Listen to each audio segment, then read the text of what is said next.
भगवते वासुदेवाय।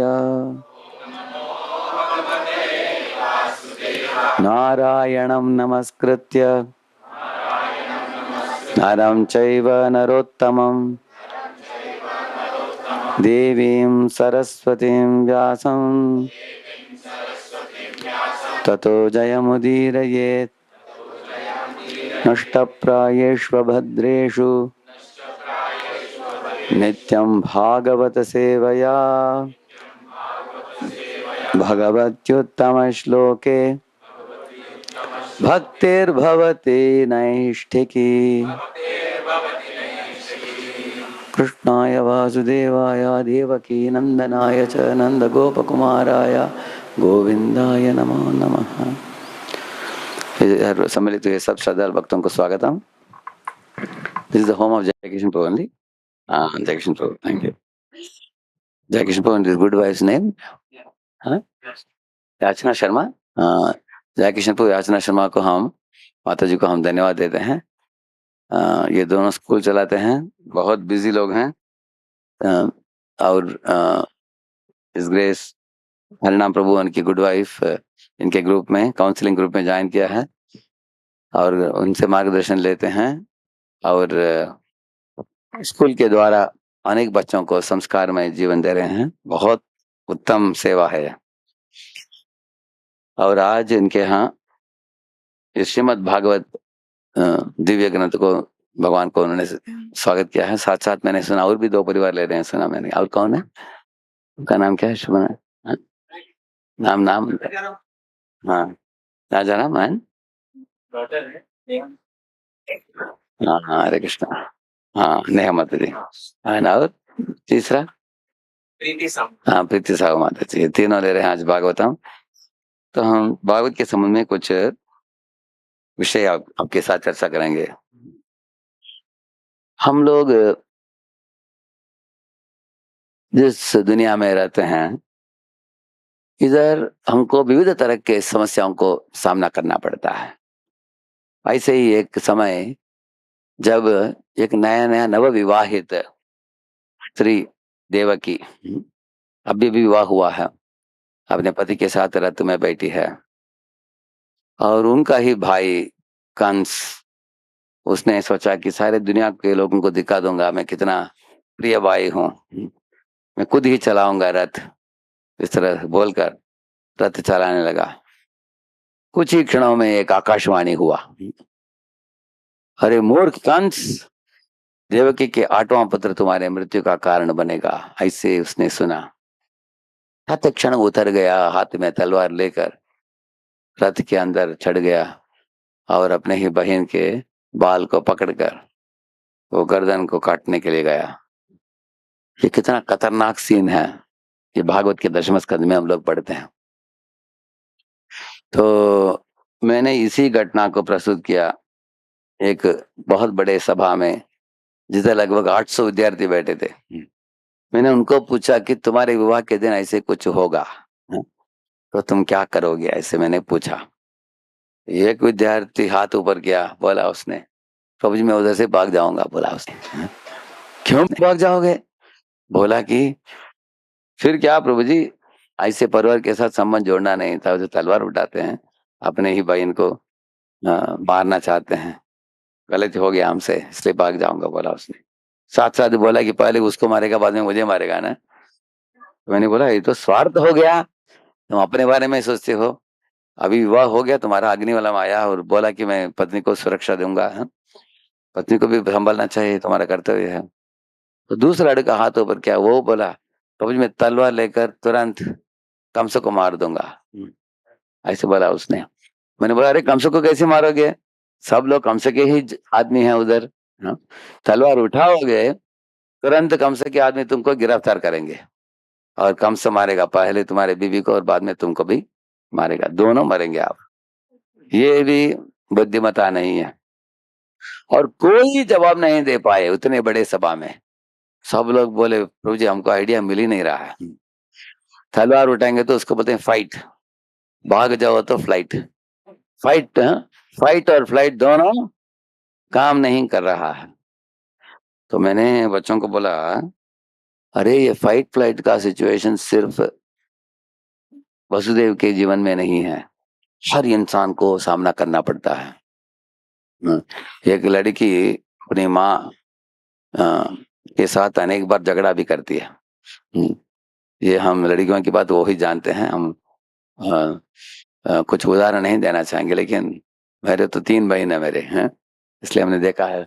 कोई लड़के, क्योंकि माँ बहुत प्रिय है, जिसके साथ बहुत हम प्रेम करते हैं, उनसे अपेक्षा भी कम है, ज्यादा है? ज्यादा नहीं है, बहुत ज्यादा है। हाँ, जितना हम प्रेम करते हैं उतना ही अपेक्षा भी बहुत ज्यादा है उनसे। इसलिए घर में कभी कभी झगड़ा, लेकिन अंदर ही अंदर बेटे को मालूम है कि मैं हमारी माँ जैसे कोई नहीं है दुनिया में, है। माँ बहुत प्रेम करती है, लेकिन विवाहित होकर जब ससुराल में जाती है, उसको सास माँ से उतना आकर्षण नहीं होता है। वो सोचती है कि ये क्या है, मेरी माँ जैसे नहीं है। क्योंकि माँ को ये कुछ भी बोल सकती है, कुछ भी कर सकती है, लेकिन सास माँ को नहीं कर सकती है। तो अगर सास माँ के साथ झगड़ा करके अपने मायका में लौटेगी, क्या माता पिता खुश होंगे? नहीं होंगे। अगर फ्लाइट करेगी तो माता पिता खुश नहीं होंगे। अगर फाइट करेगी ससुराल में, क्या हो जाएगा? उधर झगड़ा हो जाएगा, तो घर में कुरुक्षेत्र बन जाएगा घर। हाँ, करेक्ट ना? करेक्ट है ना? तो उधर भी प्रॉब्लम, इधर भी प्रॉब्लम। तो वसुदेव को जो परिस्थिति सामना करना पड़ा, वो ही सामना करना पड़ता है एक बहू को भी। करेक्ट है नहीं? करेक्ट है ना? ये ऐसा नहीं कि सिर्फ स्त्री को है, पुरुष को भी। सोच लीजिए, एक पुरुष एक कंपनी में काम कर रहा है, तो 3-4 साल आराम से काम किया उसने, और उसके बॉस कभी उसको बुलाया नहीं, पूछा नहीं क्या चल रहा है। बॉस अपने दुनिया में है, सबॉर्डिनेट अपने दुनिया में है। ऐसे भी कुछ ऑफिसर्स हैं, है ना? ऐसे चल रहा था उनका, लेकिन अचानक, हाँ, एक दिन नया बॉस आ गया। अब नया बॉस इसको पकड़ रहा है, बोलता है, "ए, तुम्हारी कंपनी लॉस में जा रहा है। आज से तुमको 8 बजे आना है कंपनी, रात को निकलना है 10 बजे। 14 घंटा काम करना है।" हाँ, वो ऐसे बहुत शोषण कर रहा है। तो एक आदमी जिधर ऐसे कंपनी में काम करना हो, अभी तक वो आराम से रहा है 4-5 साल, आराम करते करते करते उसको आदत पड़ गया है। लेकिन अभी उसका दुगना काम करना पड़ रहा है, वो खुश होगा क्या वो? हाँ, उसको लगता है कि बॉस के नाक के ऊपर एक पंच मारना चाहिए, हाँ? पंच मारेगा तो नौकरी छूट जाए, निकल जाएगा। लेकिन अगर नौकरी छोड़कर भाग जाएगा, घर भागेगा, पत्नी छोड़ेगी, पत्नी क्या बोलेगी? कान पकड़ी गई, चलो वापस चलो, नौकरी मत छोड़ो। दूसरा अच्छा नौकरी मिल गया तो इसको छोड़ सकते हो, नहीं तो नहीं। तो भाग भी नहीं सकता, पंच भी नहीं कर सकता, वो भी फाइट और फ्लाइट। तो इस दुनिया में सब लोगों को फाइट फ्लाइट परिस्थिति सामना करना पड़ता है। आप इस साइड में भी जा नहीं सकते, उस साइड में भी जा नहीं सकते। ऐसा समस्या है। जैसे जब एक बच्चा छोटा होता है, इसको उम्र क्या है इसका? माधव, माधव का उम्र, हाँ। अभी जब बच्चे छोटे होते हैं, कितने मीठे होते हैं, है ना? छोटे मीठे हैं। लेकिन अगर बड़े हो गए, किसी का 15 हो गया, 18 हो गया, तो माता पिता सोचते हैं कि बच्चा जब तक कितना अच्छा था वो, है? अभी बड़ा होने के बाद बोलता है, तुम अपना देखो, हम अपना देखेंगे, हैं?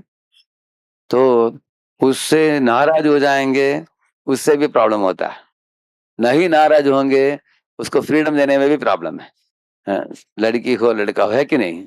आप देखेंगे, फ्रीडम देने में भी प्रॉब्लम है, और उसके पीछे पड़ने के भी प्रॉब्लम है। This is also fight flight situation. आप छोड़ भी नहीं सकते, पकड़ भी नहीं सकते, दोनों से प्रॉब्लम होता है। तो ये दुनिया ऐसी दुनिया है, जिधर हमको इन चीजों का सामना करना होता है। तो वसुदेव ने क्या किया, हम उनसे हम सीख सकते हैं भागवत के 10वें स्कंद में, वसुदेव समझ लिया कि मैं भाग नहीं सकता, इसको मार भी नहीं सकता, अभी ये बेवकूफ है। अभी बेवकूफ के साथ कैसे बात करना चाहिए? तो अगर बेवकूफ को आप बेवकूफ बोलेंगे, वो आपका गर्दन काट देगा, तुरंत मारेगा। इसलिए अभी हमारी and result, begin with the and in mind है। आपको क्या अकम्प्लिश करना है? देवकी की जान बचाना है। इसलिए जो भी करना हो मैं करूंगा। उन्होंने पहला बोला कंस को, कंस देखो, अगर कोई आकर उनको मारता भी हो, ये शरीर नश्वर है, आत्मा अजर है। आत्मा अमर है। आत्मा को कोई कैंची लेकर काट नहीं सकता। आत्मा को कोई जला नहीं सकता, भिगा नहीं सकता, सुखा नहीं सकता। आत्मा जड़ से अलग है। जैसे कार का ड्राइवर अलग है, कार अलग है। अगर कार को किसी ने क्रिकेट बैट लेकर फट करके मारा, डेंट आ गया, तो ड्राइवर को कुछ नहीं होता। हाँ? मरता है तुम्हारा शरीर, तुम नहीं मरोगे। तुम शरीर त्याग कर क्या करोगे? एक का टूट गया तो फेंक दो, दूसरा का ले लो। हाँ?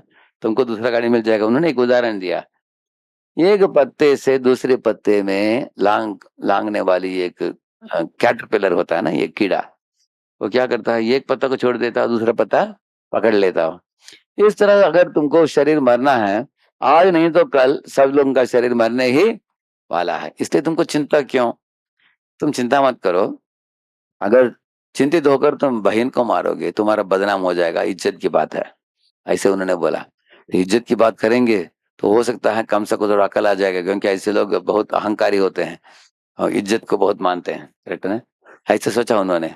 हमसे नहीं सोचा, बोले नहीं नहीं नहीं नहीं नहीं, इज्जत चले जाए तो नो प्रॉब्लम है, हमको जान बचाना है, ऐसे बोल दिया। अभी इन्होंने सोचा अभी क्या किया जाए। इसके बाद एक श्लोक बोला उन्होंने, ये सा तवानुजा बाल कृपणा पुत्रिकोपमा। बताया उन्होंने, ये जो स्त्री खड़ी है इधर, ऐशा तव अनुजा, अरे तुम्हारी बहन है। बाला, ये स्त्री है। हाँ, कृपणा, ये बहुत कमजोर है। त्रिकोपमा, ये एक भाई के लिए छोटी बहन जो है बेटी जैसा है। हाँ, बड़ा भाई जो होता है उसके लिए बेटी जैसा है। मेरे घर में भी मेरे पिताजी जब वृद्ध हुए तो मेरे बहनों को विवाह करके सेटल करने का काम मेरे हाथ में था बहुत। हमने किया भी ऐसे। तो उनको ऐसे समझाया कि ऐसे कोई पिता बेटे को कैसे मार सकता है, ये तुम्हारे लिए शोभा नहीं देता। ये सब सुनने के बाद भी वो बोला, फिर भी क्या, मेरे प्राण मुझे बहुत प्रिय है। हाँ, तब उन्होंने एक नया आइडिया ढूंढ निकाला। आउट ऑफ बॉक्स थिंकिंग किया उन्होंने। क्या क्या किया उन्होंने? बोला कि देखो, देवकी तुम्हारी मृत्यु का कारण नहीं है। देवकी का 8वां पुत्र है, वो भी पहला नहीं, दूसरा नहीं, कितना हुआ? 8वां पुत्र है। तुमको चिंता क्या? ये निष्कलंक है, निष्पाप है। इस निष्पाप स्त्री को मत मारो। जो तुमको मारने वाले के लिए बाद में जन्म लेगा उसको मार। वो बोला कैसे पता कि 8वां आप लोग अगर छुपा रखा है, या छठावां है, 8वां है, 7वां है, कैसे पता चलेगा? वो बोला कि मैं हर बच्चे को दे दूंगा तुमको, है, तुम चिंता मत करो, और 8वां को तुम मार सकते हो। ये बात सुनकर वसुदेव शांत हो गया। ये कंस शांत हो गया। कंस बोला ठीक है, हाँ, मैं मारूंगा नहीं देवकी को। इससे हम लोग क्या सीखते हैं? हमें योर लाइफ विल बी काम, other times your life will have storm. अभी वसुदेव देवकी के विवाह का दिन क्या है, काम है स्टॉर्म है? नहीं, एकदम काम था उनका। विवाह के दिन तो अच्छा दिन है ना। तो सब, वो तो पुरुष को तो घोड़े के ऊपर बिठाते हैं, ये बनाते हैं ना, उनको एक टर्बन भी पहनाते हैं। सब लोग आकर उनको भेंट देते हैं, हाँ, पुरस्कार देते हैं। अनेक लोग, सब लोग उनको जय जयकार करते हैं। अच्छा ही दिन है वो। It's a day of Joy. और जॉय भी है, जिम्मेदारी भी है, दोनों है। सब देते हैं। लेकिन उसी दिन कॉमेडी सब चल रहा था, लेकिन स्टॉर्म आ गया उनको अचानक। ये दुनिया का विधि ऐसा है। हमारे जीवन में कभी कभी एकदम शांत है, अचानक कुछ समस्या खड़ा हो जाता है। आप देखोगे, या तो अचानक शरीर में कुछ व्याधि आ जाता है, नहीं तो अचानक एग्जाम में फेल हो गए, नहीं तो नौकरी छूट गया, नहीं तो कुछ मनमुटाव हो गया परिवार के अंदर, कुछ झगड़े के कारण, नहीं तो किसी ने बदनाम कर दिया। इस तरह दुनिया में आप देखेंगे, दुनिया के सब तकलीफों को 3 रूपों में विभाजित किया गया है। एक है आध्यात्मिक, आदि भौतिक, आदि दैविक। आध्यात्मिक का मतलब है शारीरिक तकलीफ, हाँ? और मानसिक तकलीफ। करेक्ट है ना? शरीर मन से होने वाले, शरीर में व्याधि, मन में तनाव, हाँ, नहीं तो डिप्रेशन इत्यादि। और दूसरा है परजीवों से होने वाला, जैसे मच्छर काटते हैं, नहीं तो सर्प काटते हैं, बिच्छू काटते हैं, नहीं तो कोई पिक पॉकेट अचानक पैसा चोरी कर लेता है। ऐसे लोग, करेक्ट है ना? इस तरह दूसरे परजीवों से होने वाला क्लेश। और तीसरा है आदि दैवी का, जैसे सुनामी आया, जैसे तूफान आया, भूकंप हुआ, ऐसे तो प्रकृति के द्वारा होने वाली। तो ये त्रिविधता भी दुर्गा माता के त्रिशूल है, हाँ? दुर्गा माता के त्रिशूल में कितने हैं? 3 है ना। क्या क्या है? ये एक शरीर मन से होने वाले दुख, दूसरा है परजीवों से होने वाले दुख, तीसरा है प्रकृति से होने वाले दुख। ये 3 तरह के क्लेश है। तो इस दुनिया में ये क्लेशदायक दुनिया है। इसलिए जब हमारे जीवन में कुछ अचानक अनपेक्षित तकलीफ कुछ आए, पहला चीज हमको क्या करना चाहिए? पॉज बटन दबाना चाहिए। हाँ? क्यों पॉज? पॉज बटन आप 10 सेकंड्स के लिए दबाओ, आपका समस्या इधर से इधर तक आ जाएगा। Your complicated problem exponentially comes down with in 10 seconds. 10 second में। अनेक लोगों को ये रहस्य मालूम नहीं है। हाँ? जब प्रॉब्लम होता है, पीक में प्रॉब्लम होता है, तुरंत वो लोग कुछ डिसीजन ले लेते हैं, बाद में पछताते हैं। इसलिए वसुदेव ने क्या किया, जब ये समस्या क्लाइमैक्स आया, समस्या, तुरंत उन्होंने पास बटन दबाया, शांत हुए। पहले उन्होंने मुस्कुराया। किसको देखकर? कंस को देखकर। कैसे मुस्कुरा सकता है कोई व्यक्ति? उसके बीबी का जान खतरे में है। फिर भी was externally smiling, internally alert. तो इस तरह भागवत सिखाता है हमारे जीवन में फाइट फ्लाइट अगर परिस्थिति आएगा, पहला वी हैव टू टेक या पॉज फॉर 10 सेकेंड्स। दूसरा, टेक अ लॉन्ग ब्रेथ। ऐसे करने से मन शांत होता है। इसलिए लोग, अनेक लोग प्राणायाम करते हैं। और तीसरा है भगवान के नामों को पुकारना है, क्योंकि भगवान के नामों को पुकारने से हमें कुछ नया आइडिया आ जाएगा। क्रिएटिव माइंड क्रिएटिव बन जाता है। न्यू आइडिया आ जाएगा आपको, जो आपने कभी नहीं सोचा था, ऐसे आइडिया निकलेगा आपको। एक बार जब हनुमान लंका पहुंचा था सीता माता को ढूंढते हुए, अनेक महलों में ढूंढा, सीता मिली नहीं। लास्ट में बड़े महल में पहुंच गया। उधर वो महल के छत के ऊपर पुष्पक विमान था। और किसका महल था वो? हाँ, रावण का महल था। तो ऊपर एक छिद्र था, नीचे देखा, वो हॉल बड़ा विशाल हॉल था। उधर लाइट था, डिम लाइट था। उधर ऐसे रावण दोनों हाथ का ऐसे रखकर सो रहा था, और दोनों बाजू में अनेक सुंदर सुंदर स्त्रियां सो रही थी। और किसी स्त्री के हाथ में तानपुरा था, वीणा वीणा जैसे। किसी के हाथ में डमर होता ऐसे, और अलग अलग स्त्रियां, किसी के हाथ में जल जल बजाते हैं ना, ऐसे ऐसे था। उनको लगा कि ये सब लोग कुछ जोर से गाना गाकर उसके बाद सो गए हैं। तो देखा, बड़े बड़े बैरल में शराब रखा था। अनेक मांस के टुकड़े भी पड़े थे उधर। तो मांस खाकर, शराब पीकर, नाच कर, कूद कर, उसके बाद सब लोग अभी सो गए। रात को 11-12 बज गया था। ऊपर से नीचे देखा, हो सीता मिली क्या उधर? ढूंढा, मिली नहीं। तो एक एक को देखा उसने।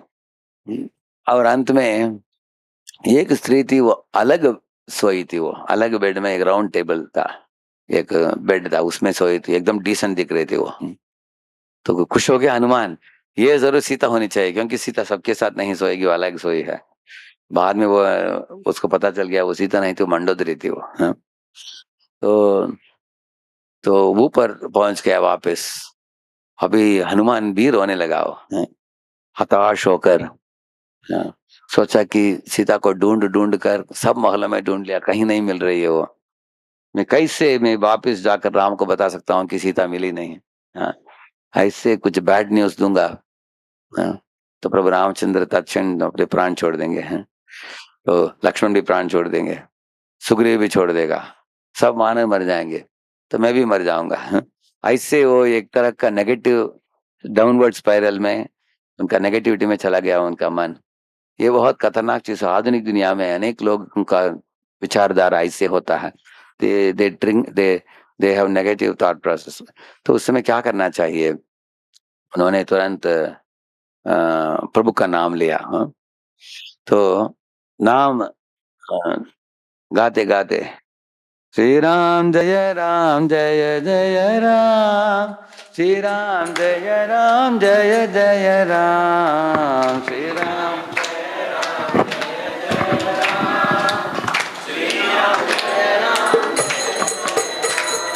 रामचंद्र रघुवीरा, रामचंद्र रणधीरा, रामचंद्र रघुवीरा, रामचंद्र।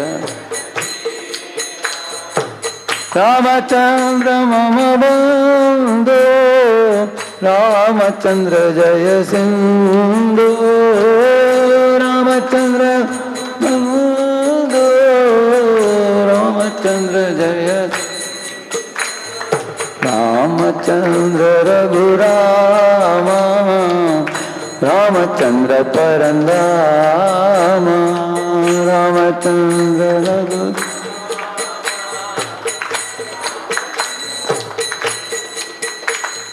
रामचंद्र रघुवीरा, रामचंद्र रणधीरा,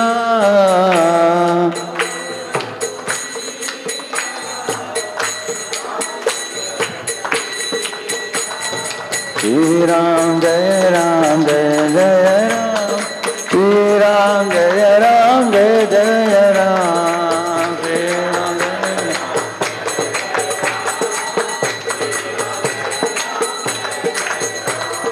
सीताराम जय सीताराम, सीताराम जय सीताराम,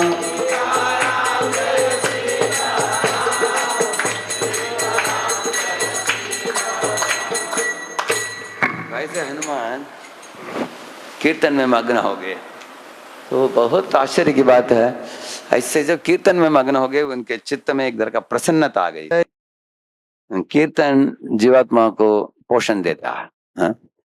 और उनके चित्त प्रसन्न हो गया, तुरंत एक नया आइडिया आ गया उनके मन में, न्यू क्रिएटिव थॉट्स। क्या आया? उन्होंने सोचा कि किसने बोला कि सीता महल के अंदर ही होना चाहिए, महल के बाहर भी हो सकती है, हाँ? कहीं भी, ऐसे उन्होंने सोचा। तो आसमान में चंद्रमा चमक रही थी, तो ऐसे बाहर देखने लगे, एक बहुत बड़े पहाड़ से ऐसे एक झरना आ रही थी, आकर एक झील में गिर रही थी पानी। वो झील के सामने देखा उन्होंने अनेक बड़े बड़े बरगद के पेड़ थे ऐसे। वो पेड़ों के आगे एक 1000 खम्भों वाला एक महल था। उस महल के सामने पेड़ पेड़ थे, उस पेड़ के नीचे एक स्त्री को देखा बैठे हुए। वो पीला पीला साड़ी पहनी थी, ऐसे सर को ढक कर बैठी थी, सर झुककर। तब उन्होंने देखा और भी कुछ पेड़ों के ऊपर कूद कर जाकर देखा, वही सीता थी, अनेक राक्षसियां थी उधर। तो मैंने क्यों बोला आपको, इस दुनिया में जब हम हताश होते हैं कभी कभी हमें अकेलापन महसूस हो सकता है, क्योंकि अनेक लोग आजकल स्वार्थ होते हैं। Everybody is thinking I me mine, मैं मेरा तू तेरा, ऐसे लोग बात करते हैं आजकल। उन दिनों में हमने देखा है मित्र लोग भी आकर हेल्प करते थे, पड़ोस के लोग भी आकर बच्चों को बड़े करने में पड़ोस के लोग भी हेल्प करते थे। आजकल पड़ोस में रहने वाले भी पता भी नहीं कौन रहता है आजकल, शहरों में ऐसे हो गया आजकल। Everybody is thinking about me and mine, मैं मेरा, इसके बारे में सोचते हैं लोग। तो ऐसे दुनिया में कोई भी व्यक्ति को डर हो सकता है। एक अमेरिका से एक परिवार, वो लोगों ने बोला कि वो बहुत बड़े विशाल एरिया में रहते हैं। अमेरिका में क्या है, पॉपुलेशन 20 करोड़ है, हाँ? और एरिया 12 से 10 गुना बड़ा है अमेरिका, हाँ? लेकिन भारत छोटा है, लेकिन पॉपुलेशन 150 करोड़ है, हाँ, भारत का। तो अमेरिका में लोग ऐसे स्पेशियसली रहते हैं। तो एक घर में रहते थे वो लोग, पति पत्नी 2 बच्चे। तो वो लोग बोल रहे थे कि अनेक बार हमें अकेलापन महसूस होता है, ये लिविंग लाइक एन आइलैंड, क्योंकि पड़ोस में कौन रहता मालूम ही नहीं, अपने अपनी दुनिया में बिजी रहते हैं हम लोग। Everybody goes to company, make money, come back, ऐसे जीवन है। तो हमें एक सहारा मिलेगा, उस सहारा के द्वारा हमें सुरक्षा का अनुभव महसूस होगा। उदाहरण के लिए, एक बार 3-4 बच्चे खेल रहे थे बाहर, अचानक जोरदार बारिश आ गया, आसमान में घना बादल छा गया, बारिश होने लगी, धाड़ा धाड़ा ऐसे आवाज भी करने लगी और बिजली भी चमकने लगी।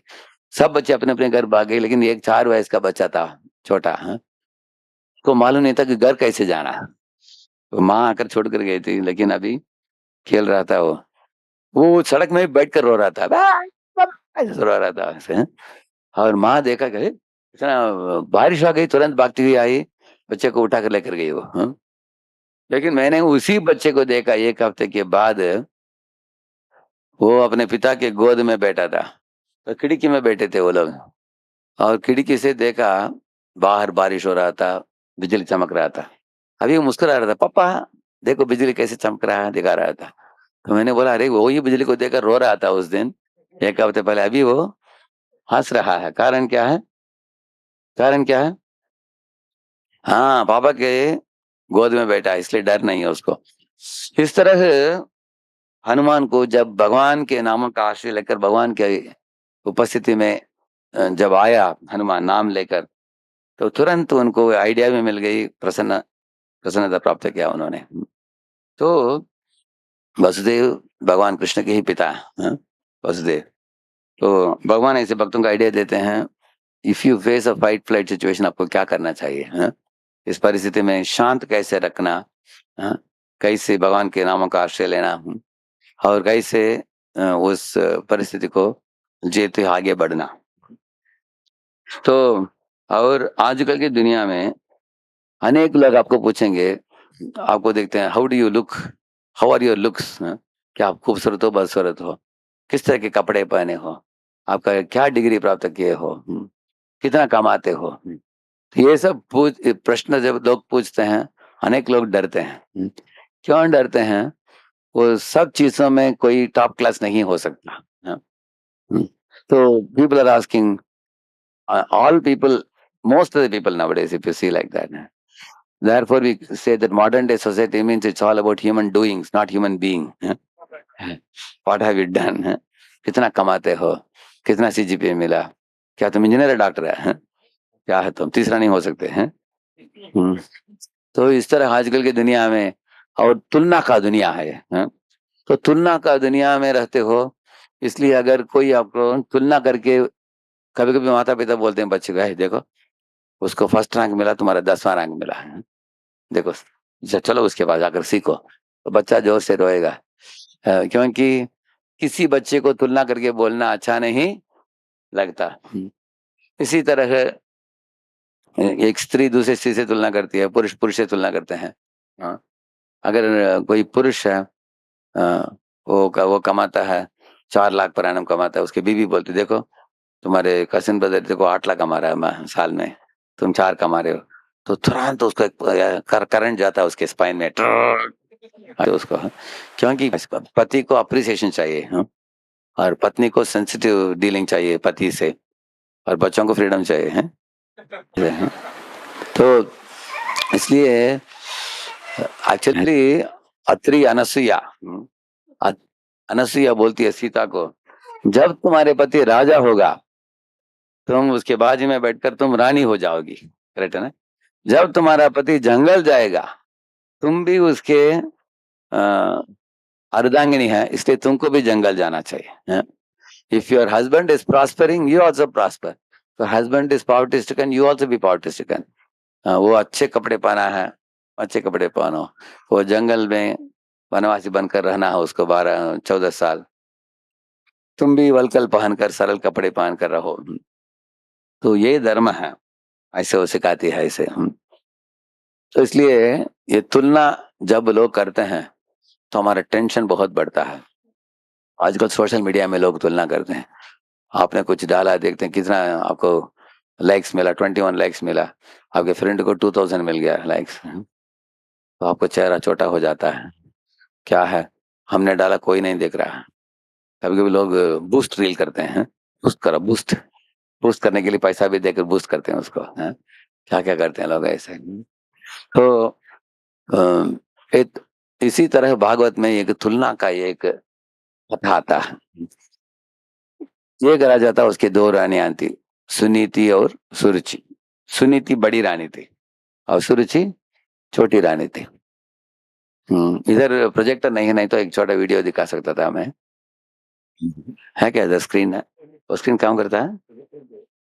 हाँ? अच्छा, पेन ड्राइव लगाते हैं इधर से, ब्लूटूथ नहीं है उसमें ना? ठीक है, मैं बोल देता हूँ।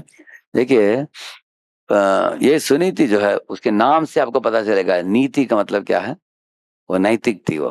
हाँ, नैतिक थी, उसका मतलब वो भगवान की भक्त भी थी, धर्मपरायण थी, नेक थी, और सरल थी, सीधी सीधी सादी थी वो ऐसी। और सुरुचि जो थी, उसके नाम के अंदर ही है रुचि है। वो खूबसूरत थी और दोनों की टेस्ट अलग था। सुनीति एक दिन बैठी थी भगवान के पूजा घर में, और सुरुचि बैठी थी ड्रेसिंग रूम में, और अपने आप को देख रही है आईने में, कैसे मैं दिख रहा हूँ, ये कपड़े कैसा है, नेकलेस कैसा है, कंकन कैसे दिख रहे हैं, तो अपने को सजा रही है वो। और कभी कभी ड्रेसिंग रूम में 3 घंटा बिताती है वो। लेकिन सुरुचि सुनीति क्या करते हैं, भगवान के, उनके घर में भगवान का एक सन्निधान है, उधर जाकर बैठकर भगवान को पूजा कर उतारती है, सर झुकती है, बच्चे को भी उधर बिठाकर अच्छे अच्छे उपदेश देती है। ये बच्चे, कल तुम राजा बनोगे तो एक आदर्श राजा बनना है, प्रजा को, प्रजानाम पितृवत्सल है, जैसे पिता बच्चों को संभालता है ऐसे संभालना है प्रजा को। और ऐसे सिखाती है, अच्छे अच्छे सीख सिखाती है उसको, राजर्षि तुमको बनना है, भगवत सतपथ को पकड़कर चलना है इत्यादि। तो ये एक दिन की बात है। तो दोनों के एक एक बेटे थे। बड़ी वाली सुनीति का बेटा था नाम ध्रुव, और सुरुचि के बेटा का नाम था उत्तम। हाँ, दो भाई थे। तो उत्तम छोटा भाई था, ध्रुव बड़ा भाई था। तो एक दिन ध्रुव गया अपने पिता को मिलने के लिए, देखा कि पिता की गोद में छोटा भाई बैठा था। उसको देखकर उसको भी इच्छा हुई, मैं भी दूसरे जांग में बैठ जाऊं, हम दोनों बैठेंगे पिताजी के गोद में। तो फिर बैठने के लिए गया, तुरंत सुरुचि आ गई उधर, बोली कि है ध्रुव, तुम बैठ नहीं सकते क्योंकि तुम्हारा जन्म मेरे योनि से नहीं हुआ। ऐसे जोर से चिल्लाया उन्होंने। तो ये बात सुनकर ये छोटा शिशु, देखिए, जब मैंने ये कथा पढ़ा, मैंने सोचा कि बड़े राजमहल को देखकर कोई भी बोलेंगे कि ये लोग सारी दुनिया के राजा का महल है, अच्छा खाते हैं लोग, अच्छा सोते हैं, आनंदित तो होकर जिएंगे, आप सोचेंगे। ऐसे बड़े परिवार में भी समस्या है, ऐसे बड़े महल में रहने वालों को भी रोना होता है। वो भी लोग रोते हैं, ऐसा नहीं कि कोई धनी है इसलिए दुख नहीं है। तो वो बच्चा रोने लगा फुट फुट कर, लेकिन तुरंत वो भाग गया उधर से, तो अपनी सौतेली माँ को छोड़कर अपने माँ के पास भागते हुए गया। कुछ नौकरानियां जाकर सुनीति को बोल दिया पहले से क्या हुआ उधर। हाँ? माँ के पास फुट फुट कर रोया। माँ उसको अपने गोद में बिठाकर समझाए, बच्चे चिंता मत करो, आ, तुम आ, आ, उसकी ध्रुव की इच्छा थी, क्योंकि मैं मेरे पिता की गोद में बैठूंगा तो बाद में मेरे पिताजी मुझे ये राज सिंहासन दे देंगे, ये डर थी सुने सुरुचि को। मैं प्रूव करके दिखाना चाहता हूँ सौतेली माँ को कि मेरे पिता का ही नहीं, मेरे पिता उत्तानपाद के पिता कौन है, स्वयंभू मनु, स्वयं मनु के पिता है ब्रह्मा, उनसे भी बढ़कर मैं एक राज्य प्राप्त करूंगा, तो सारे दुनिया को दिखा दूंगा। ऐसे माँ को बोला उसने। माँ बोली देखो, तीनों को राज्य किसने दिया, भगवान विष्णु ने दिया, तुम विष्णु को प्राप्त करो, विष्णु को भक्ति करो, वो कुछ भी दे सकते हैं तुमको, सब देने के लिए सक्षम है भगवान। इतना ही नहीं, वो करोड़ों माताओं की प्रेम तुमको दे सकते हैं। अभी तुम रो रहे हो, मैं शांत नहीं कर पा रही हूँ तुमको, लेकिन उनके पास जाओगे वो इतने प्रिय हैं जीव के लिए, ऐसे बोली। उन्होंने पूछा माँ कैसे मिलते हैं भगवान विष्णु, बोला साधु संतों के द्वारा मिलते हैं। तो जाकर साधुओं को मिलो, जंगल में जाकर नारद मुनि को मिले। हाँ, नारद मुनि को मिलकर उनसे सीख कर 6 महीना तपस्या करके विष्णु को प्राप्त किया उन्होंने। हाँ, जब विष्णु का दर्शन प्राप्त किया, तभी भी उनकी आंखों से प्रेमाश्रु बहने लगा, ठंडे अश्रु। पहला अश्रु बह रहा था गरम गरम अश्रु, वो पैदा हुआ किस कारण, क्रोध के कारण। अभी वही आंखों से शीतल अश्रु बह रहा था, प्रेम का अश्रु। पहले होंठ कांप रहे थे क्योंकि वो अपनी सौतेली माँ को डांटना चाहते थे, लेकिन डांटने के लिए उतना अक्षराभ्यास भी नहीं हुआ था उनका। वो क्या डांटना वाले भी नहीं, ऐसे बोल रहे थे। लेकिन अभी भी भगवान को देखकर उनके होंठ कांप रहे थे, कुछ प्रार्थना बोलने के लिए। पहले उनकी सौतेली माँ की व्यवहार से शरीर कांप रहा था, जिस तरह एक अगर सर्प पड़ा हो, अपनी बूट्स उसके ऊपर लगा दिया, ऐसे डर मत जाना आप। ऐसे सर्प उठ गया, ऐसे करता है सर्प। ऐसे ध्रुव महाराज नाराज हो गए हैं उस समय। लेकिन जंगल में इनका शरीर कांपने लगा ऐसे, लेकिन जंगल में विष्णु को देखने के बाद शरीर में कंपन हुआ, क्योंकि वो प्रेम का कंपन था, वो अष्ट सात्विक विकार। भगवान को देखकर तो भगवान ने बोला ध्रुव तुमको बड़ा राज्य चाहे ना, मैं तुमको देने वाला हूँ। उन्होंने बोला मुझे कुछ नहीं चाहिए, आपका दर्शन प्राप्त हो गया बस, इसमें मैं तृप्त हूँ। तो ध्रुव इतने परमानंद फुलफिलमेंट हृदय में पाया उसने, भगवान को प्राप्त करके। इस दुनिया में अगर कोई किसी को भगवान आपके पॉकेट में आ गए, तो दुनिया पूरा आपके पॉकेट के अंदर है, क्योंकि सब सारे दुनिया भगवान ने ही सृष्टि किया है। Once you get the Lord in your heart, then you have everything with you. तो इसलिए ध्रुव के लिए कुछ किसी भी तरह का, देखिए कभी कभी अगर आपका तबीयत ठीक नहीं है, तो डॉक्टर ये लगाते हैं, मालूम है ना, सलाइन बोलते हैं ना उसको, अपसाइड डाउन बॉटल लगाते हैं। तो उस समय आप खा नहीं सकते आप लोग, है ना। लेकिन अगर आपका तंदुरुस्ती ठीक हो गया, एकदम तंदुरुस्त हो गया अभी, तो बड़ा प्लेट में पुलाव, कड़ी, रसमलाई, पूरन पोली सब खा रहे हो, इसकी जरूरत है क्या? नहीं है। पहले उनको दुनियादारी चीज को चाहिए था, भगवान प्राप्त होने के बाद उसको बोला हमको नहीं चाहिए, हाँ? ऐसे बोल दिया उन्होंने, उसको उससे परवाह नहीं है उनको ऐसे। इसी तरह साधु लोग भी सब छोड़ पा रहे हैं, कैसे छोड़ पा रहे हैं? क्योंकि उनको कुछ तो ऊंचा रस का आस्वादन मिल रहा है, भगवान के संपर्क में आकर। नहीं तो दुनिया की चीजों को कैसे छोड़ पाएंगे? जैसे स्त्री, जमीन, धन, यश, नाम इत्यादि को त्याग कर अपने आप में तृप्त रहना कैसे कैसे पॉसिबल है? तब पॉसिबल होता है जब भगवान प्राप्त होते हैं किसी को। तो ध्रुव वापस लौट आया बहुत खुश होकर। तो तब उन्होंने अपने माँ को भी दंडवत किया, सौतेली माँ को भी दंडवत किया। अभी सौतेली माँ ने भी उसको आलिंगन किया, अपने बच्चे जैसे, बोला आयुष्मान भव करके आशीर्वाद भी दिया उन्होंने। तो इससे हम क्या सीखते हैं? 3-4 महत्वपूर्ण चीज सीखने लायक है इस कथा से। एक है, उनकी माँ ने उनको 2 महत्वपूर्ण उपदेश दिया।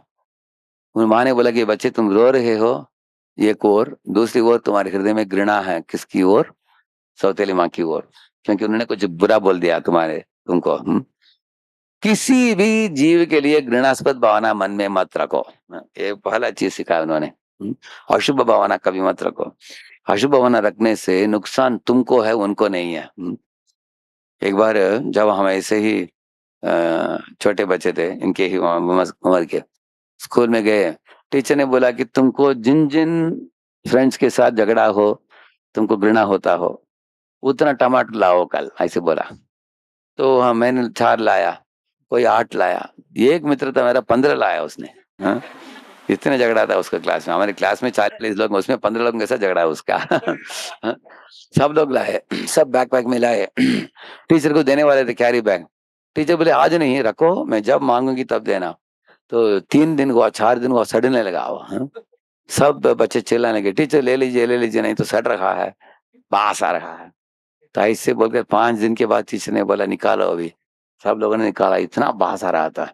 जिसके पास ज्यादा टमाटर था उसके लिए ज्यादा बास भी था।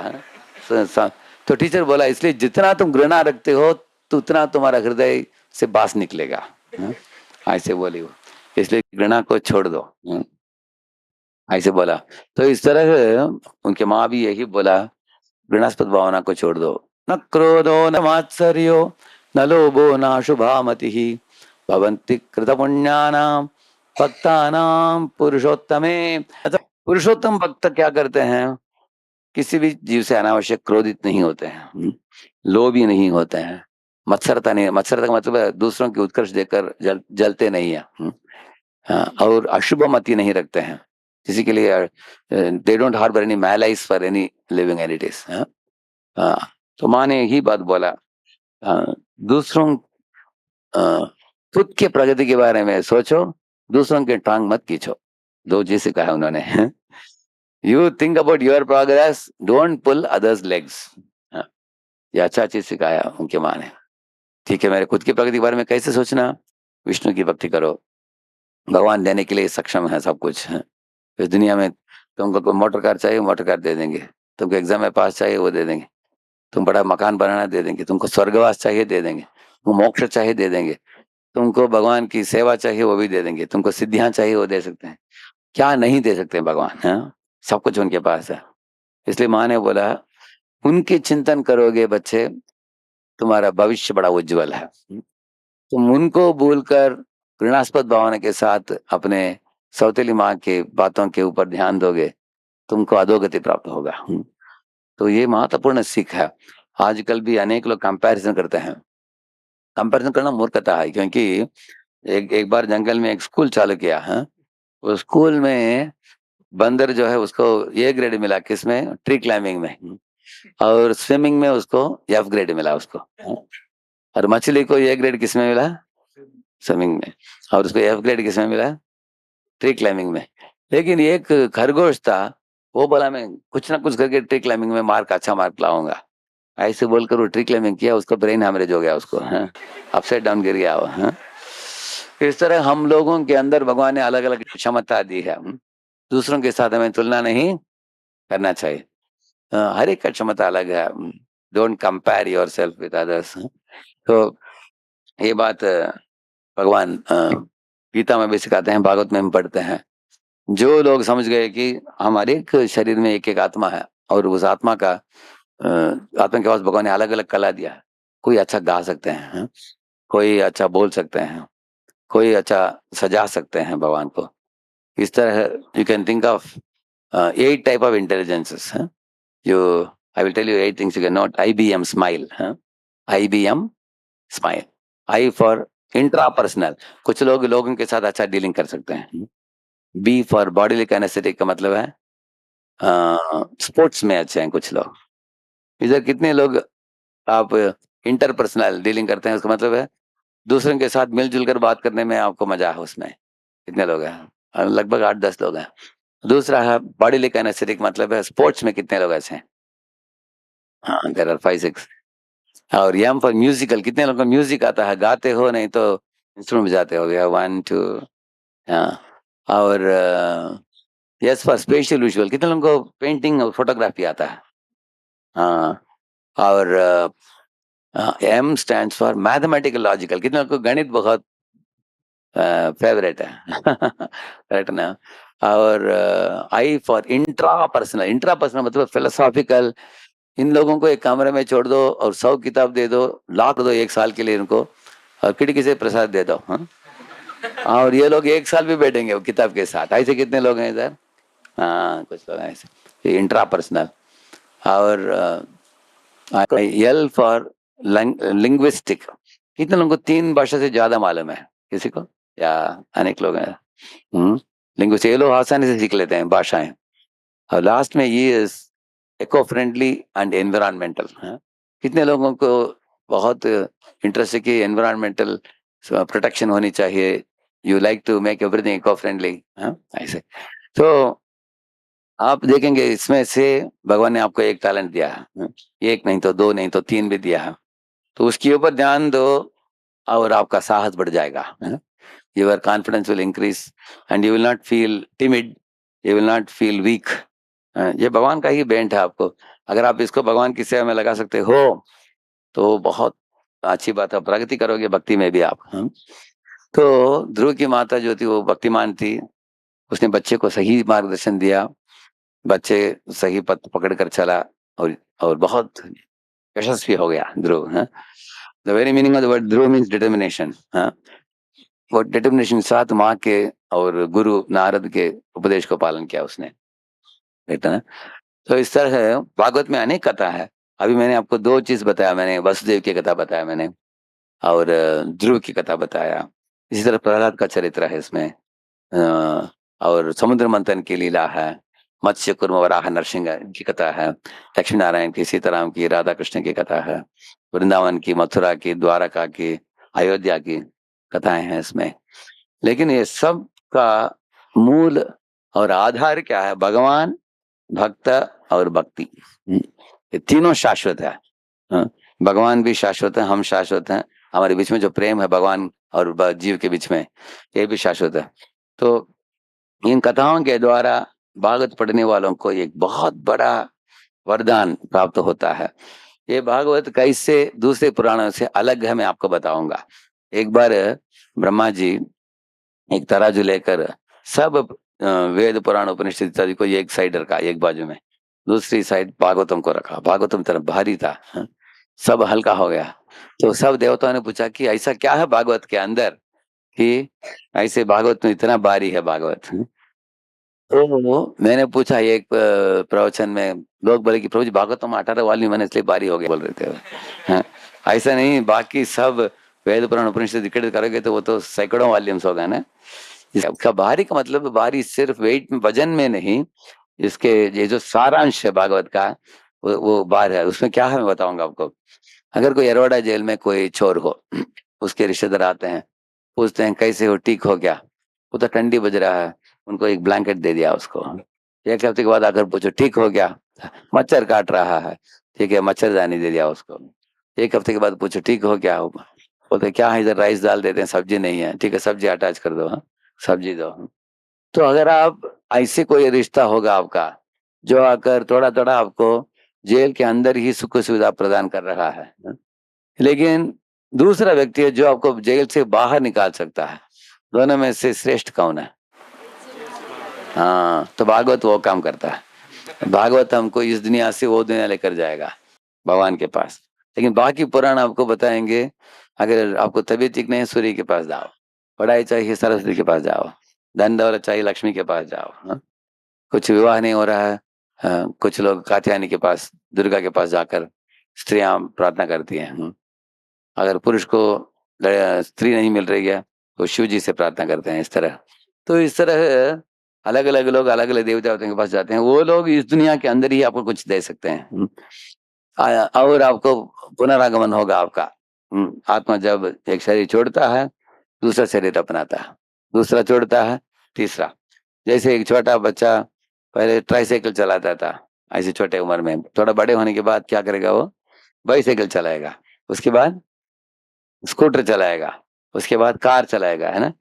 व्हीकल बदलता है व्यक्ति एक ही, इस तरह आत्मा भी एक एक शरीर बदलता जाता है। हाँ, तो हम क्या इस दुनिया में शरीर बदलते जाना चाहते हैं, नहीं तो इस दुनिया से छुटकर वैकुंठ पहुंचना चाहें? क्या करना चाहते हैं? अच्छा, ये भी बोल रहा है, बुद्धिमान है, ध्यान से सुन रहा है वो। पूर्व जन्म में किया होगा भक्ति बहुत, हाँ। हाँ, तो इस तरह भागवत सिखाता है कैसे, भागवत में दोनों के लिए ज्ञान है। दुनिया में कैसे जीना और मृत्यु के समय कैसे भगवत नाम लौटना, दोनों के बारे में इसमें वर्णन है। तो हाँ, एक लास्ट में एक पॉइंट बोलकर हम प्रवचन को विराम देंगे। एक पांडवों के वंशज था, होता था पांडवों का, उसका नाम था परीक्षित। ये परीक्षित बहुत आदर्श एक राजा था। वो उसकी माँ के गर्भ में जब था एक बार, उत्तरा के गर्भ में, तब अश्वत्थामा वैरी भावना के कारण उसने एक ब्रह्मास्त्र छोड़ा उसको मारने के लिए। लेकिन भगवान उत्तरा के गर्भ में प्रवेश करके हाथ में गदा लेकर गोल गोल घूमकर बच्चे को बचा दिया। इसलिए उनका नाम पड़ा विष्णुराट। उनको रक्षा दिया, भगवान ने रक्षा किया। तो बाहर आने के बाद भी महान भक्त बना वो। बचपन में बताया जाता है वो भगवान के मूर्ति को लेकर सजाता था, भोग चढ़ाता था, उनको नमस्कार करता था, बचपन में भी ऐसे महान भक्त था वैसे परीक्षित। तो बड़े होने के बाद राजा बना, युधिष्ठिर महाराज ने उनको राजा की पदवी दिया उनको। तो एक दिन जंगल में शिकार के लिए जाते समय उनको प्यास लग गया, बहुत भूख लग गया। ढूंढ रहा था कि कुछ किसी का झोपड़ी हो तो जाकर मिलेंगे। तो एक झोपड़ी था, उधर पहुंचा, देखा कि एक ऋषि बैठे थे बाहर, ऐसे ध्यान मुद्रा में बैठे थे ऐसे। हाँ? तो कोई और नहीं थे उधर। तो इसने सोचा कि मैं सारे दुनिया का राजा आया हूँ, थोड़ा पानी भी नहीं दिया, थोड़ा बैठने के लिए जगह भी नहीं दिया, कुछ दो शब्द भी बोला नहीं, ऐसे चुप रहता है आदमी। हाँ? थोड़ा नाराज हुआ और उधर एक मृत सर्प पड़ा था, उसको उठाकर उसके गले में लगा दिया उसको और निकल गया उधर से। देखिए, परीक्षित जो है वो शुद्ध भक्त है, हाँ? ऐसे कार्य कभी नहीं कर सकता है। ब्राह्मणों को उन्होंने उनके जीवन में कभी भी निंदा नहीं किया, हाँ? और कभी नाराज भी नहीं हुआ है। ये क्यों ऐसे किया? क्योंकि ईश्वर की इच्छा थी, कि भगवान ने सोचा कि परीक्षित एक आदर्श राजा है, अभी कलयुग का जमाना चालू हो गया, कलयुग आने वाला है। अगर ये राजा इतना स्ट्रिक्ट रहेगा तो कली अंदर ही प्रवेश नहीं कर सकता है, हाँ? इसलिए इस राजा को भगवत धाम लौटाने की प्रोग्राम किया भगवान ने, हाँ?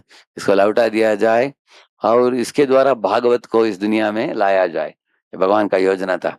इसलिए इससे घटना हुई। तो वापस लौट जाते समय उसको मन में थोड़ा चोट पहुंच गया। शायद अगर वो मुनि अपने ध्यान अवस्था में थे तो मैंने जो किया वो अपराध है, जो भी अपराध के कारण मुझे दंड मिलना हो, दंड मिले मुझे, ऐसे वो सोच रहा था। इतने में वो ऋषि के जो बेटा खेल रहा था बच्चों के साथ, उसको संदेश जब मिला कि पिता के गले में ऐसे किसी ने मृतदेह पर डाला, तत्क्षण वो अपने जने को लेकर फाड़ कर एक श्राप दे दिया कि ये दुनिया के राजा जो परीक्षित अहंकारी है, गर्वी है, इसलिए मैं श्राप देता हूँ कि 7 दिन में ये मर जाए। ऐसे श्राप दे दिया उसने। तो उसके बाद पिताजी बहुत अफ़सोस किया, बच्चे को डाँटा उन्होंने, "अरे मूर्ख बच्चे, अगर ये अच्छा राजा था, आदर्श राजा था, अगर उसको मार दिया तो सारे दुनिया के लोग बिगड़ जाएँगे।" उधर से कलयुग चालू हुआ, हैं? उसके बाद ही। तो उसके बाद राजा को जब पता चला कि मुझे 7 दिन में शरीर छोड़ना है, तुरंत वो सब कुछ त्याग कर अपने राज्य और अपने हाथी, घोड़े, अपने खजाना, अपने परिवार सब कुछ त्याग कर गंगा के तट में आ गए वो। और सब कपड़े भी त्याग दिया और सिर्फ़ ये एक कौपीन पहनकर सुखदेव गोस्वामी जब आए थे उधर, और सब ऋषि-मुनि आए थे, सारी दुनिया भर के लोग आए थे उधर। उधर जाकर बैठ गए। उन्होंने 2 प्रश्न 4 प्रश्न पूछा उन्होंने इनको, सुखदेव महाराज को।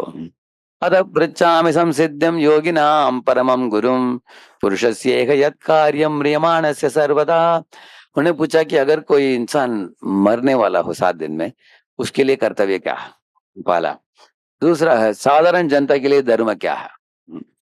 और तीसरा, क्या हमें श्रवण करनी चाहिए, स्मरण करनी चाहिए, गुणगान करनी चाहिए? और चौथा उन्होंने पूछा, क्या चीज़ों के बारे में हमें श्रवण नहीं करना चाहिए, स्मरण नहीं करना चाहिए, गुणगान नहीं करना चाहिए? तो 4 प्रश्न पूछा। सुखदेव गोस्वामी ने 4 चौथा प्रश्न पहले आंसर दिया। उन्होंने बोला कि कभी भी बकवास करने वालों की बात नहीं सुनना। इस दुनिया में अनेक लोग पॉलिटिक्स के बारे में बोलते हैं, स्पोर्ट्स के बारे में बोलते हैं, सिनेमा का एक्टर्स के बारे में बोलते हैं। अनेक चीज़ें बकवास करते हैं लोग। ये लोग समय की बर्बादी कर रहे हैं। जिस तरह एक मेंढक टर-टर करके साँप को आकर्षित करता है, हाँ? इस तरह इन लोगों की बात में मत पड़ना और हमेशा भगवत चिंतन को बढ़ाने के लिए भगवत कथा श्रवण। इसलिए उन्होंने बोला, तस्मात् भारत सर्वात्मा भगवान ईश्वरो हरिः श्रोतव्यः कीर्तितव्यश्च स्मर्तव्यश्चेतता वयम्। उन्होंने बोला, भगवान हरि जो सर्वात्मा है, सबके हृदय में अंतर्यामी है, हाँ? और जो षडैश्वर्य पूर्ण है, हाँ? हाँ, तो ऐसे भगवान हरि की कथा का श्रवण करो, वही भागवत कथा है। उधर से भागवत कथा चालू हुई, हाँ? उन्होंने भागवत कथा दिया, बोला कि 7 दिन उनको दिया, 7वाँ दिन परीक्षित मुक्त हो गया और भगवत धाम लौटा, भगवत प्रिय हो गया वो। इस तरह हम भी इस भागवत को पढ़ेंगे, वो निडर हो गया वो, हाँ? 7वाँ दिन उसने क्या बोला? "कम्मोपयातुं प्रदियन्तु विप्रा गंगा च देवी दधचित्तमीशे द्विजो प्रतिष्ठस्कुह कस्तक्षको वा दशत्फलं गायत विष्णुगाथा।" बोल रहा है कि मैं बैठा हूँ गंगा के तट में, इर्द-गिर्द सब ऋषि मुनि बैठे हैं, कथा चल रहा है, भागवत कथा। सुखदेव गोस्वामी जैसे शुद्ध भक्त मुझे सुना रहे हैं, मैं सुन रहा हूँ। ऐसे परिवेश में, परिस्थिति में मुझे चिंता की क्या ज़रूरत है, हाँ? क्योंकि अगर मेरा मृत्यु में भी आएगा, मैं इधर से पहुँचूँगा सीधा भूलोक से गोलोक, हाँ? भगवत धाम हम चले जाएँगे, ऐसे बोला उसने। इस तरह निडर होकर वो भगवत धाम लौटा। तो हम भी लोग भागवत पढ़ेंगे, हम भी निडर हो जाएँगे इस दुनिया में। सब तरह के शोक, मोह, भय इत्यादि से ऊपर उठ जाएँगे हम, हाँ? और आज मैंने 2 कथा बताया आपको, 3 बता दिया अभी, परीक्षित का भी बताया मैंने अभी। तो इसी तरह आपको अनेक कथाएँ पढ़ने को मिलेंगी भागवत में, हैं? तो एक-एक पेज पढ़ते जाइए रोज़, हाँ? आप सोचेंगे इतने वॉल्यूम्स, 18 वॉल्यूम है, कैसे पढ़ेंगे ऐसा मत सोचिए। एक ही वॉल्यूम हाथ में लेना और रोज़ 1 पृष्ठ पढ़ लेना 5 मिनट में, करेक्ट है ना? ऐसे पढ़ते जाएँगे, धीरे-धीरे भागवत पूरा हो जाएगा। आपको अनेक उत्तम चीज़ें सीखने को मिलेंगे आपको। आजकल के जीवन में भी इंसान का स्ट्रेस बढ़ता जा रहा है। इसका सामना करने के लिए आपको सपोर्ट चाहिए और भागवत बहुत बड़ा सपोर्ट है। भक्तिमय जीवन के लिए भी और आधुनिक संसार को सामना करने के लिए भी। ग्रंथराज श्रीमद् भागवतम की। तो ये सब पहले संस्कृत में था। और हमारे प्रिय प्रभुपाद जी जो इस्कॉन के संस्थापक आचार्य हैं कि उन्होंने सारे आचार्यों की टीकाओं को इंग्लिश में करके उसको कुछ अच्छे-अच्छे पॉइंट्स को उनके तात्पर्य से निकाल कर उन्होंने तात्पर्य लिखा इसकी। तो पहला इंग्लिश एडिशन किसी ने नहीं छापा प्रभुपाद को छोड़कर। प्रभुपाद जी का पहला है। हाँ। तो इसलिए इंग्लिश आने के बाद इससे मराठी भी आ गया, उसके बाद हिंदी भी आ गया, सब कुछ है। तो आज 3 परिवार ले रहे हैं, और भी कुछ परिवारों को चाहिए, आपको चाहिए तो मैं और एक बार भी आ सकता हूँ, मैं आपको ला सकता हूँ, हाँ? I can come, I can tell another 2, 3 kathas I can tell, if some more devotees want to take. किसी का प्रश्न है 5 मिनट? Anybody?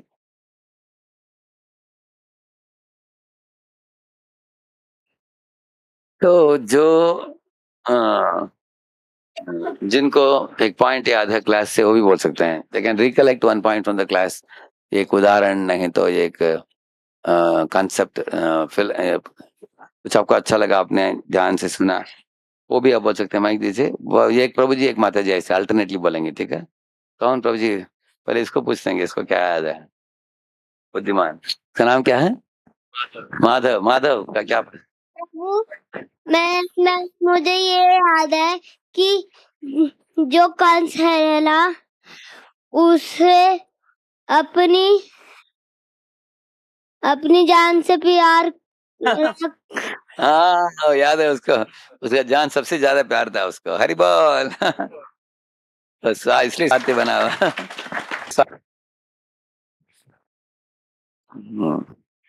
वन प्रभु जी, वन माता जी, ऐसे बैक एंड फोर्थ।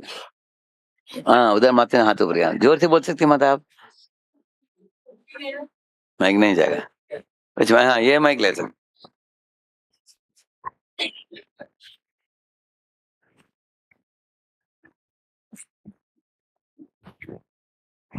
हरे कृष्णा। प्रभु जी, मेरा क्वेश्चन था कि अगर वो आकाशवाणी होती ही नहीं तो कंस इतना क्रुएलिटी करता ही नहीं, Correct.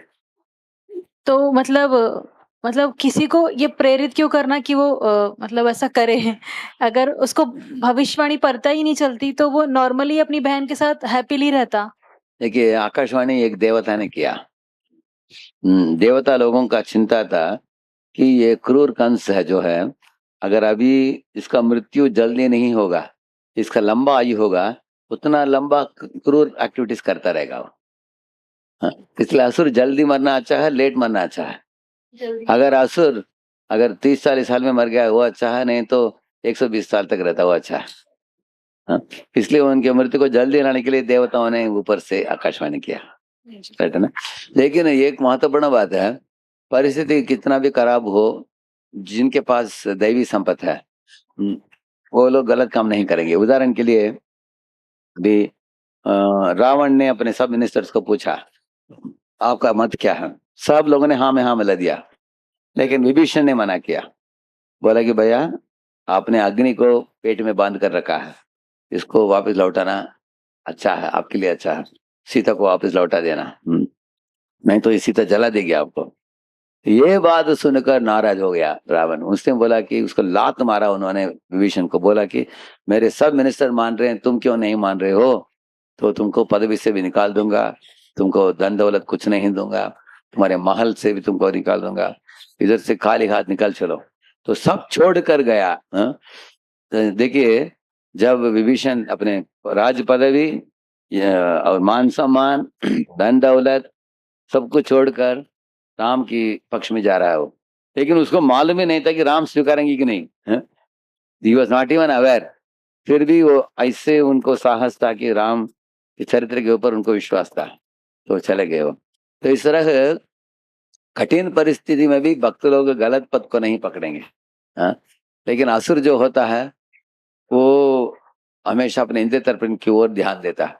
मेरे इंद्रिय तर्पण में कोई मिट्टी डाले तो तुरंत तो उसको दुश्मन मानेगा, बहिन भी क्यों ना हो। हाँ, ऐसे प्रभु जी के साइड में। हाँ, प्रभु जी को उनका हाथ ऊपर है। Yes Prabhu ji, mike is coming to you. Mike आ रहा है पीछे, बोलिए। कृष्णा प्रभु जी, थोड़ा सामने आना आप, हाँ प्रभु जी, थोड़ा आगे आना। धन्यवाद, प्रणाम प्रभु जी। प्रभु जी, ऑडिबल ऑडिबल, यस। प्रभु जी, जब भगवान कृष्ण की बाल लीलाओं के बारे में सुनने लगता है तो भगवान को देख के ऐसे पुत्र वाले भाव आते हैं। जब भगवान के मक्खन चोरी की लीलाएं सुनते हैं तो सखा के भाव आते हैं। और जब ये गीता स्टडी करते, हमें उन चीजों के बारे में ऐसा सोचना गलत है। हमारे भक्तिविनोद ठाकुर क्या बताते हैं, आप सिर्फ अपने आप को भगवान का दास मानो, हाँ? भगवान मेरे स्वामी हैं। क्योंकि अभी हम लोग मुक्तावस्था तक नहीं आए हैं। ब्रह्मभूत प्रसन्नात्मा ना शोचती ना कांक्षती, वो 0 है, उसके नीचे नेगेटिव एक्सिस है। अब नेगेटिव एक्सिस से हम लोग अभी नेगेटिव एक्सिस से 0 तक तो हम आ जाएंगे, शुद्ध भक्ति उधर से शुरू होगा, हाँ? तो जब शुद्ध भक्ति शुरू हो जाएगा, उस समय आपके भगवान के साथ जो संबंध है वो भगवान ही आपको प्रेरणा देंगे। अभी हम लोग ये लीलाओं को इस भावना से मूड में सुनना चाहिए कि ये सब महान भक्त हैं, वो सब भगवान के पार्षद हैं, रगात्मी का भक्त हैं वो लोग।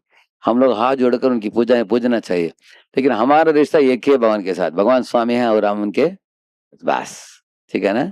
और माताओं को दे देना एक, और कौन, कोई माता जी रेडी है? एक पॉइंट, कोई 1 पॉइंट? हाँ बोलिए माता। यस मुझे परीक्षित महाराज ने ऐसे 7 दिन में 7 दिन और 7 रात श्रवण किया, लेकिन हम इतने पतित है कि हम हफ्ते में 1 घंटा सब माता जी लोग श्रवण करते हैं, सुनते हैं, भागवतम पढ़ते हैं। मैंने सुना बट मेरा 1 घंटा 1.5 घंटा हर हफ्ते 1.5 घंटा every week. Very good. So but question ये है कि इतना याद नहीं रह पाता है, मतलब पढ़ते हैं तभी पॉइंट थोड़ा अच्छा लगता है कि क्या हमें इसमें लेना है, सीख लेना है। लेकिन अगर मुझे 4-5 दिन के बाद कोई पूछेगा कि आपने उसमें क्या पढ़ा, तो मुझे इतना याद नहीं रहता है। तो उसके लिए आपको क्या कर सकते हैं, मैंने देखा है अमरेंद्र प्रभु, गौरंग प्रभु, अमोघला प्रभु, ये सब लोग क्या करते हैं, पढ़ते समय वो अच्छा पॉइंट कुछ लगा, आपको अच्छा लगा, तुरंत उसको डायरी में लिख लेंगे, उसको you transport it from the book to the notebook, ऐसे ट्रांसफर कर देंगे अच्छे पॉइंट्स। अभी आज मैंने वसुदेव के बारे में बोला और ध्रुव के बारे में बोला, परीक्षित के बारे में बोला, 3 चीज बोला। अगर इसमें से अगर कोई छोटा नोट्स बना लिया किसी ने, थोड़ा अच्छा तो पॉइंट्स अच्छा लगा, मैंने फाइट फ्लाइट के बारे में बोला ऐसे, तो पहले हम नोट करके रखना चाहिए। और उस रात सोने के पहले एक बार उस नोटबुक को खोलकर देख लेना चाहिए। अगले दिन प्रातःकाल में उठते ही नोटबुक देखे बिना कितना पॉइंट्स अभी याद में है वो सोचना चाहिए, और दूसरे दिन किसी को बोल देना चाहिए। So 4 things we have to do. During the class, take short notes. Before that night, revisit the points. And next day, recollect the points without the notebook. And then speak it to somebody. अगर 4 चीज हम करेंगे, अनेक points आपके दिमाग में एकदम मजबूत बैठ जाएंगे। ऐसे लोगों को दूसरों को बताने के बाद हम भूलते नहीं है। अभी मैंने कुछ श्लोक कोट किया, अभी ये शायद मैंने 5 साल पहले पढ़ा होगा, लेकिन अगर हम दूसरों को बोलते रहते हैं तो याद रहेगा वो। जैसे अभी चक्कू है, चक्कू को इस्तेमाल करते रहते हैं, वो जंग नहीं पड़ेगा, वो ऐसे टेबल में रख दिया 1 हफ्ते के लिए जंग पड़ता है, करेक्ट ना। अच्छा, और कोई पुरुष, कोई प्रभु जी, 1 point, you can ask this 2 boys. You are in which standard both of you? हाँ, 9? Okay, 10th, okay. Yes pro, बोलिए प्रो। मैं गा रहा, इज इट वर्किंग?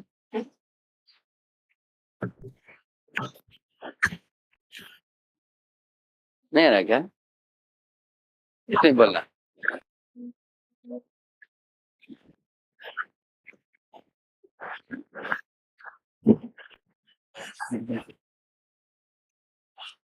हरे कृष्णा प्रभु जी, दंडवत प्रणाम।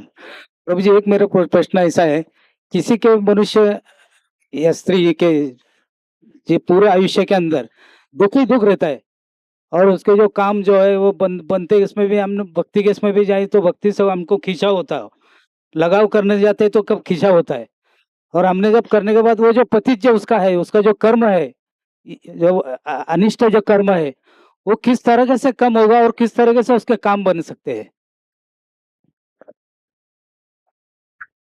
अभी आपने जो बोला अभी, हरे कृष्णा हरे कृष्णा हरे कृष्णा हरे कृष्णा हरे कृष्णा, आपने जिस तरह बोला अभी, यही परिस्थिति था अर्जुन का, करेक्ट है ना। अर्जुन विषाद योग, वो पहला चैप्टर है भगवद गीता में। शुरू में शंख बज रहा है, अर्जुन, ऐसा नहीं था अर्जुन के पास कला कौशलता नहीं थी, उनके पास था। ऐसा नहीं कि उनके शरीर में शक्ति नहीं थी, ताकत भी था, लेकिन उनके अंदर मोटिवेशन चला गया, विल पावर चला गया, क्योंकि वो एक द्वंद्व भावना आ गया, लड़ूं कि नहीं लड़ूं, ऐसे तो धनुष बाण छोड़ दिया ना वो, हाँ? तो ऐसे अर्जुन विषाद योग का मतलब दुखित अवस्था में था वो पूरा, अश्नुपूर्णा कुलेक्षणम ऐसे बताते हैं। तो उस समय भगवान कृष्ण उनको गीता का उपदेश दिया, उनको वापस जगा दिया उनको, करेक्ट ना? तो मेरा सुझाव होगा आपको, आप गीता पढ़िए, गीता से सीखिए कैसे हम इन परिस्थितियों से ऊपर उठे, हाँ?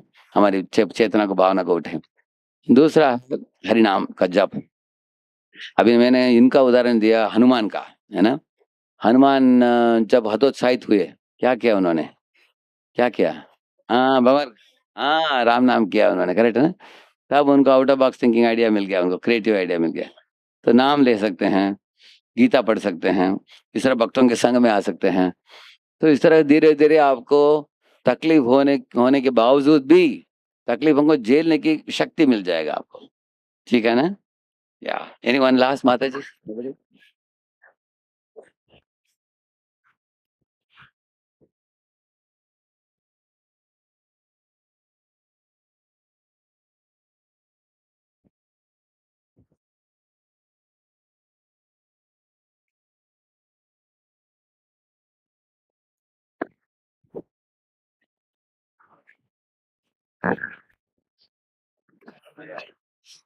कोई हाथ ऊपर कीजिए।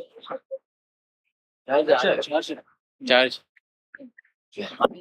आपने एक पॉइंट बोला, इधर कोई है? माता जी को बोलना है तो बोल सकते।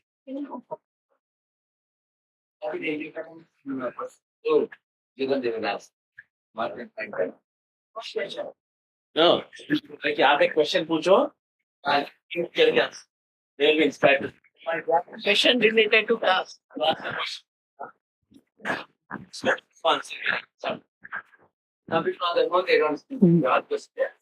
ओके। जब हमें हमारे जीवन में समस्या आती है तो सबसे पहले हमने क्या करना चाहिए? अभी यार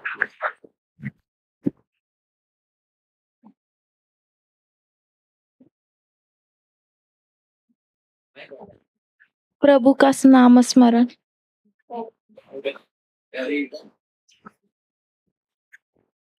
लॉन्ग ब्रीदिंग लेके प्रभु का नाम लेना चाहिए।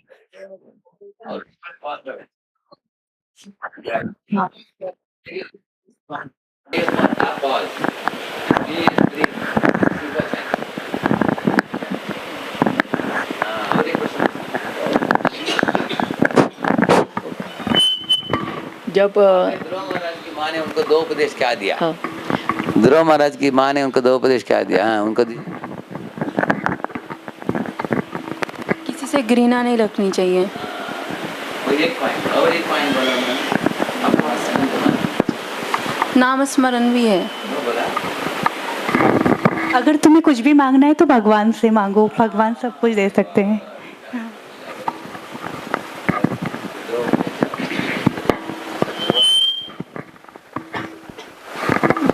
और मैंने दो उदाहरण दिया वसुदेव और देवकी की कथा में, इस दुनिया के परिस्थिति को समझाने के लिए किधर हम लोग फाइट फ्लाइट परिस्थितियों को सामना करते हैं इस दुनिया में। दो उदाहरण दिया, किसको याद है?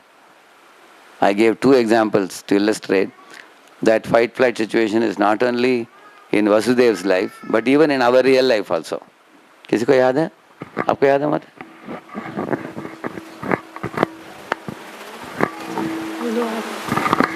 एक तो बहू का उदाहरण दिया था और एक आदमी का उदाहरण दिया था जो जॉब पे उसको आता है।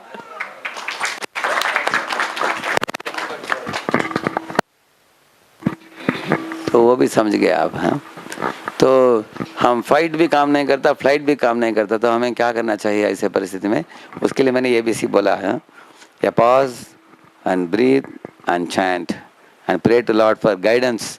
तो शांत होना चाहिए ऐसे परिस्थितियों में, अचानक रिएक्टिवली कुछ इमोशनली नहीं करना चाहिए, हाँ? थोड़ा शांत हो जाना चाहिए। आप लोग देखेंगे शाम को अगर किसी के साथ झगड़ा किया हमने, अगले दिन वो फिसल जाता है, उसके बाद ये हो जाता है, डिसॉल्व हो जाता है। It doesn't remain the same, mind is always changing. तो very good, they got lessons from both Dhruva and This also, Vasudev also very good. Yeah, and Hanuman also they got very good. All the vital lessons they have brought out. Thank you all very much. Prabhupada ki. So